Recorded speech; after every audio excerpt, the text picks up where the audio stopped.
Excuse me, Thea. Aren't you home right now? No, I'm with Angel at the hospital. But it's evening already. Ahem. Aren't you forgetting something, wifey? What about preparations for supper? Surely you don't intend on forcing my poor son to make his own supper? No, my husband will be coming to meet me at the hospital as soon as he gets off work. He's just finishing up his last bits now. We're gonna go back home together afterwards, which is when I'll make us supper. My friend just stopped by your house. Huh? Your friend came to our house? Why? She said she had some business to take care of in the neighborhood. I said that you'd give her a lift home in your car. It's a long way, and there's no reason she should have to make her own arrangements with you living so close by. What? This is the first I've heard of it. Because I didn't tell you. Valerie, look, I'm sorry, but I'm not at home all the time. I have things of my own to do, and a life of my own to lead. You can't just go around making promises to people on my behalf. I thought you'd be home because you should be making preparations for supper like a good wife right about now. My friend stopped by your house when I said you'd take her, but she said you weren't there, and now she's complaining at me. Do you have any idea how much embarrassment you've caused me, young lady? I told you this before, but I come to the hospital to be with Angel whenever I have time. I told you you're better off just assuming I won't be home. Please stop making promises on my behalf. If anything, being at home is the exception these days. Dearie me, you really are spoiling that girl. Angel's going to grow up to have terrible manners and a poor work ethic if you're not careful. Just because she's ill doesn't mean you have to go to the hospital to see her every single day. She needs to learn what it means to be independent. She's a little girl. Besides, I have no idea whether her condition will deteriorate in the future. Any time I get to spend with her is valuable. Please don't say such awful things about your granddaughter. What are you so worried about? She's been sickly since she was born. This is hardly anything new. The doctors have made it abundantly clear that she isn't going to live that long. You'd think you'd have to come to terms with it by now. Is that why you think I shouldn't go and see her? That's not what I'm saying. Stop being overly dramatic and trying to paint me as some cruel, heartless villain. I'm just saying you don't have to base your entire life and every decision you make around her. You should be more considerate towards what the other people in your life want, like me. What's the point in you having a car if you only use it to go to and from the hospital? The least you could do is take me on holiday to a hot spring resort, or to the theater, or to the beach from time to time. I'm devoting all of the time I can to Angel right now. My husband's with me on this one. Is he really? I wonder. He knows that no matter what he says or does, you'll only ignore him and spend all your time with the girl. Are you sure he isn't just going along with it because he knows how stubborn you are and he's afraid how you might react? Absolutely not! How could you even suggest that? Angel's the most important thing to both of us. She's our #1 priority. My God, you really are stubborn, young lady. Angel's a girl. What sense is there in wasting your time waiting hand and foot on her like she's some princess? What does her gender have to do with anything? Everything! At least if she was a boy, you could raise her as the successor to my son's company. Hopefully you'll fulfill your duty as a wife and provide me with a grandson before long. I'm sorry, Valerie, but to be honest with you, that's the last thing on my mind right now. I'm gonna go help the nurses with Angel's dinner now, so if you excuse me, I have to go. No, you excuse me, young lady. I am not done speaking with you. Don't you dare! My friends are going to the mall this week, and I want to go with them. There's a new clothes shop I want to check out. I will not be the odd one out of my friend group, so be a darling and come pick me up. I'll let you make up for not taking my friend home today, because I'm kind like that. So what do you say? I told you I can't. Please use the bus or the train like everyone else. I have no intention of leaving Angel's side.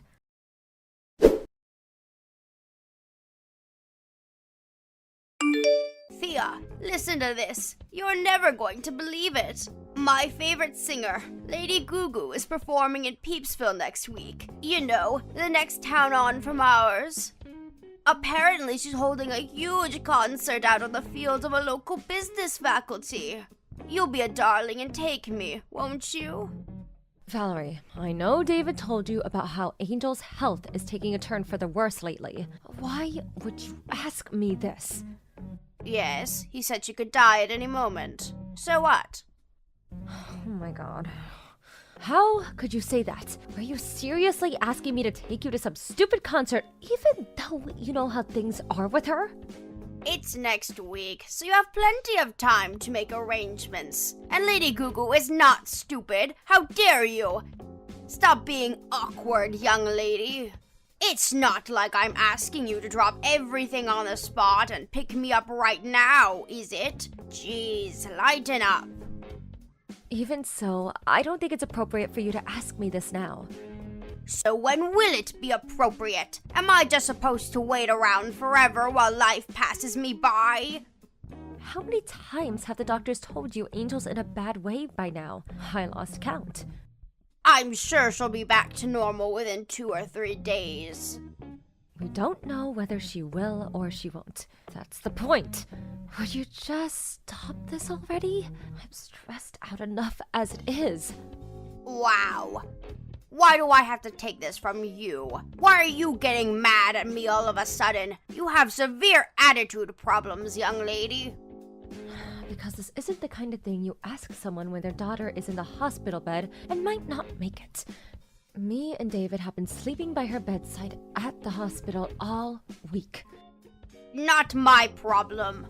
What does any of this have to do with me? Angel's your granddaughter. What good is a sickly little girl who lives in a hospital bed to me? It's been too long since I met her. I don't even remember what she looks like. With this sorry state of affairs, I may as well not even have any grandchildren. Anyway, you'll be a darling and take me to the concert, won't you? Mildred from next door said she wants to come too, so make sure you clean the car out first. I don't want you embarrassing me by having it full of empty sweet wrappers. How many times do I have to say it? I can't take you. Then how am I supposed to get there? I can't go to Peepsville without a car. It's just too far. The trains don't go there and the bus is for peasants. You can't seriously expect me to associate with the lower orders. My husband said he can't possibly take me and refused flat out. You're the only one I have left to rely on. You'll be a darling and take me, won't you, sweetie? I can't possibly take you either. Ugh, stop it with this petulant stubbornness. All you have to do is drop me off at the venue and pick me up when it's over. Even if I did get on the bus with the filthy common folk, the timetable is awkward and I'd be stood waiting around outside the concert for hours. That's not my concern. Figure it out yourself. You are the most useless human being I've ever encountered in all of my years. Ugh! I wish my son never married you to begin with. What good are you? What purpose do you serve? You're useless! I'm a mother before I'm a wife. What would you have done if David had fallen seriously ill when he was young? Surely you'd have done whatever you could to be by his side as much as possible. Yes, I suppose I probably would, because he's my son and the successor to the family name. I certainly wouldn't waste my time with the likes of a little girl, though, and I don't know why you are either. I've heard enough of this. I have nothing more to say to you. Don't contact me again. You didn't give me an answer. You'll be a sweetie and take me to the concert, won't you, darling? Won't you? Find your own way there. How dare you! We accepted you into this family as my son's wife. You are in no position to disobey your mother-in-law. This is your fault for giving birth to a sickly little girl in the first place. Why should I suffer for your defective genes? Don't drag me into your mess. I have a right to see that concert. Are you listening to me? Reply at once. Ugh, you will pay for this. Damn you!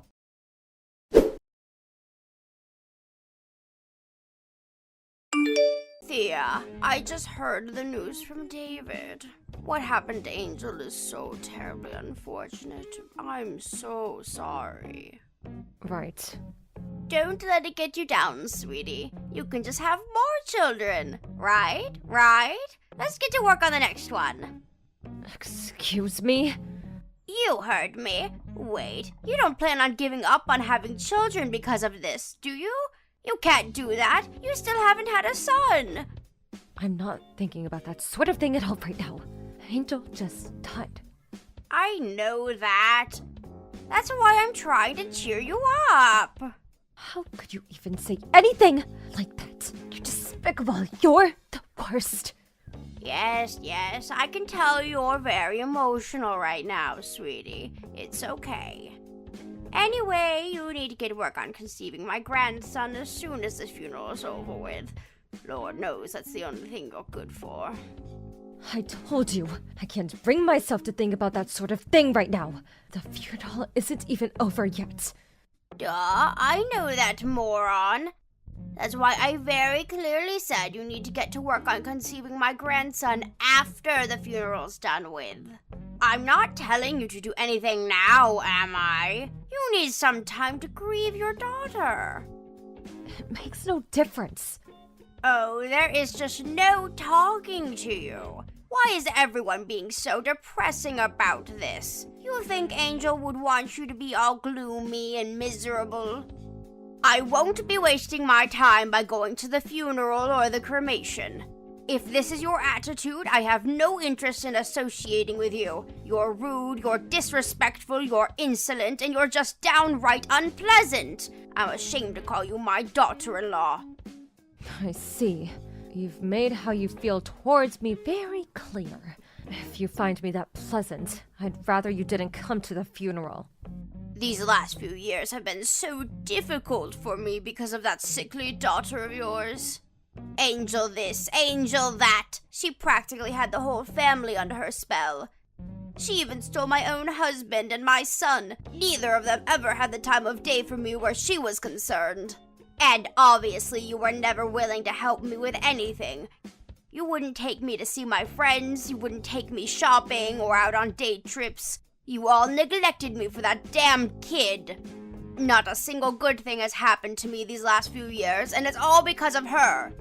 At least now with her gone, you might finally start helping me out when I ask for favors. I have to get ready for the wake now. Goodbye. Oh, no, you don't. Hold your horses, young lady. Why? Do you accept that this is all your fault? If you'd have just given birth to a healthy child in the first place, none of this would be happening. Wow. You think I didn't want my child to be healthy? I already blame myself enough for what happened without you twisting the knife. Oh, you do have some self-awareness then. Color me surprised.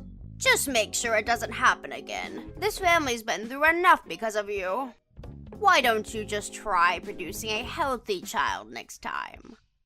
You're evil. Pure evil. It's the only way I can explain how you could say such horrible things. Excuse me, did I say something bad? You better not come to the funeral. I mean it. I told you, I don't want to. I wouldn't come if you paid me. Why would I? It's not like I have any positive memories of Angel. Oh, silly me, I almost forgot. Lady Gugu's concert is tomorrow. Albert's wife is going to be taking us. I'll have to start getting ready. I'll probably sleep like a baby now, knowing that all my worries are a thing of the past. Isn't that just so sweet of Albert's wife? At least some wives are nice. It's nice to know not everyone's as useless as you.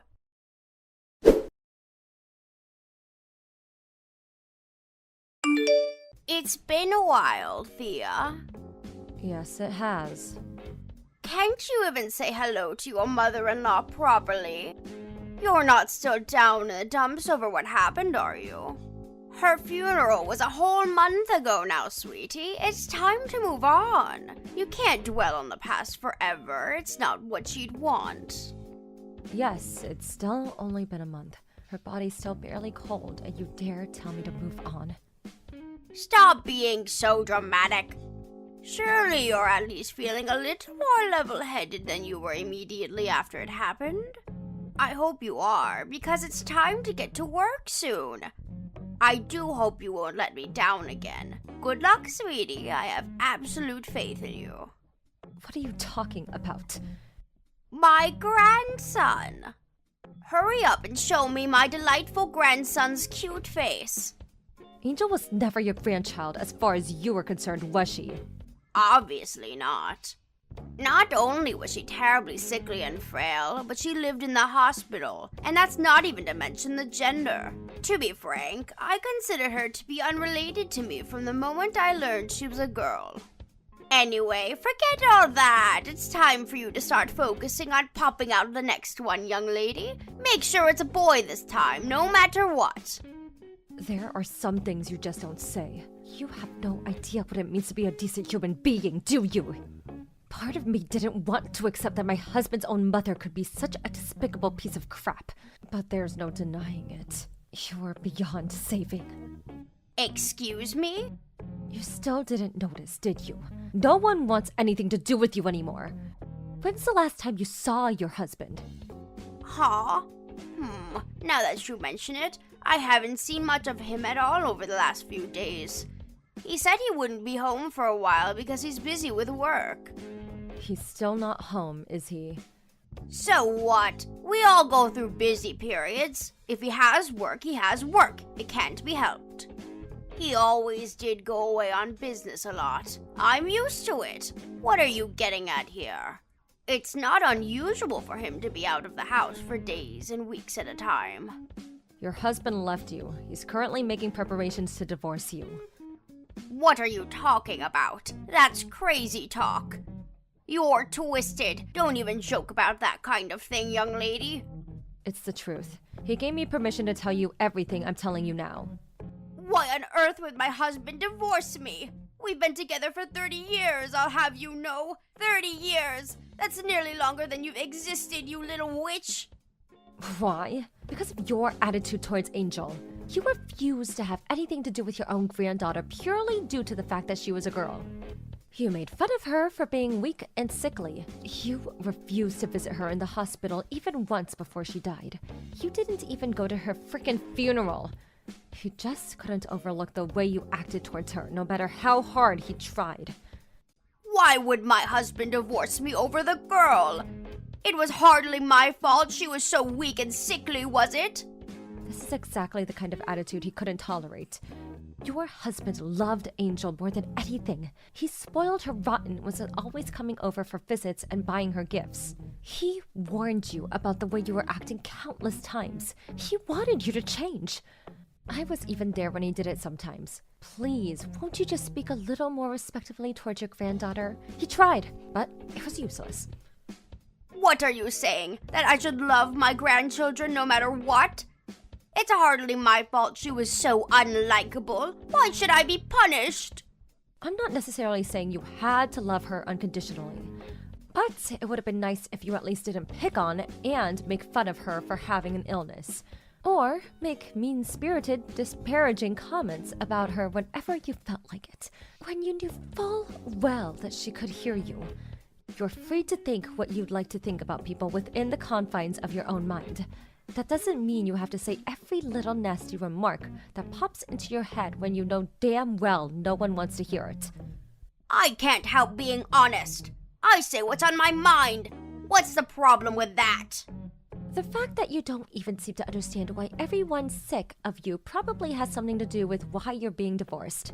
Me, David, your husband, none of us want anything to do with you ever again. We're cutting you out of our lives forever. What does my son David have to do with this? He was Angel's dad. We all loved that girl. You don't have a single ally in this family anymore. You've burned all of your bridges beyond repair. Never contact any of us again. Wait a sec. Hold your horses, young lady. My husband isn't answering my calls. What on earth is going on? I'm getting nothing but voicemail. That's because he blocked you. He told me to tell you you'll be hearing from his lawyer once he's done finalizing the divorce procedures. Come to think of it, David hasn't been responding to me lately either. What exactly is going on here? He hasn't been ignoring me the whole time too, has he?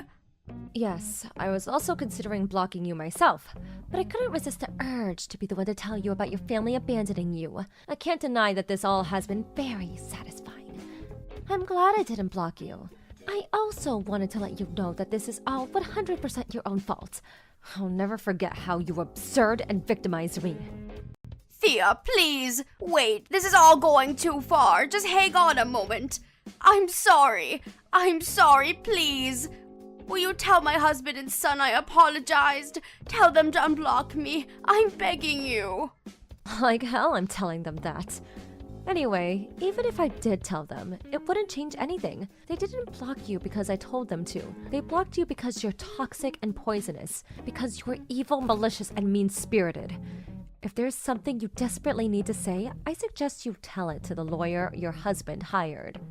Oh, no, you don't. I won't speak to my own husband through a damn lawyer. Let's all discuss this together as a family. Family?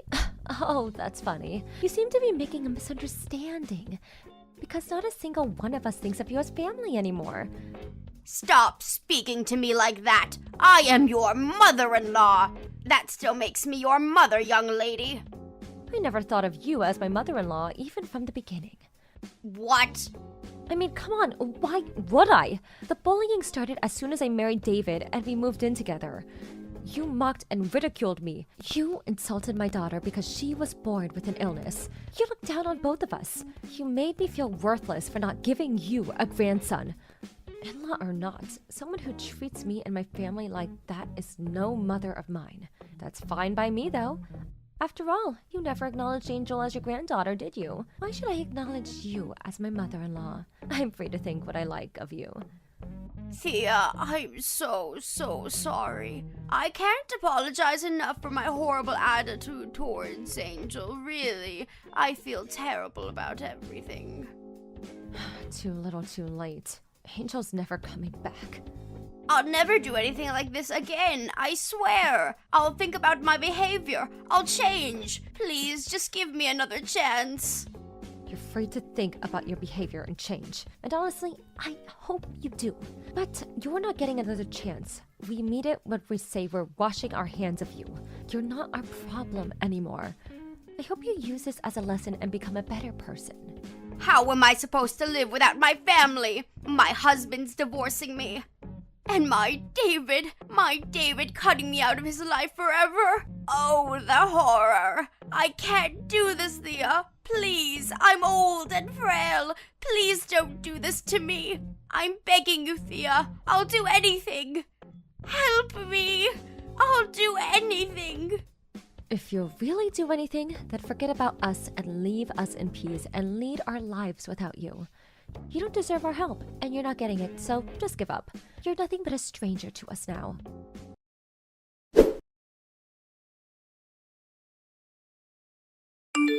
Valerie's husband made it clear he wanted to divorce her, but being as stubborn as ever, she refused to meet him halfway, and he was left no choice but to take her to divorce court.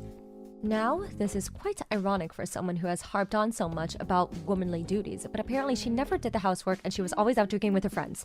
Not only that, but she was constantly abusive to Tim and made all kinds of hurtful remarks that led to pretty significant deterioration in his mental state. Sounds like divorce had just been a long time coming. Eventually, the judge deemed her to be at fault, and her husband's case was acknowledged. With that, she has no choice but to go through with the divorce.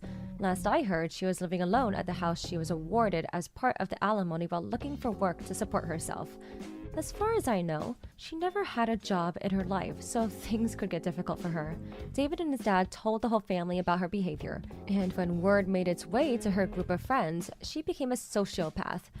And now, she doesn't have a soul to rely on in the world. It's amazing how quickly rumors spread, and a little while, the tale of the wicked stepmother was all you'd hear about at family gatherings. I'm just relieved it's a story we can reminisce over, because when it was really happening, it was hell. With no means to support herself and no marketable skills to speak of, we don't know how she intends to support herself alone from here on out. But to be honest, we don't care. She isn't our problem anymore. No matter how hard life is for her now, no matter how much she struggles, and no matter how much she begs us, we won't be lifting a finger to help her. Me and David moved away immediately after Angel passed away, and Valerie's husband followed suit. We all live in the same neighborhood now and are always there to support each other. I'll never forget the empty, heartbreaking sadness of losing my daughter. But she didn't just leave me with sadness. She also filled my heart with beautiful, joy-filled memories, which I'll cherish and hold dear forever until it's my last time to join her. I want to start thinking positively about the future now. I like to think Angel is watching down on us all from heaven, and I want to live a life that makes her proud. As anyone who's experienced the pain of losing a child knows, it never gets easier. But me and David are committed to overcoming our struggles and carving out a life filled with love and happiness. Thank you for watching. Don't forget to hit the like button and subscribe to the channel.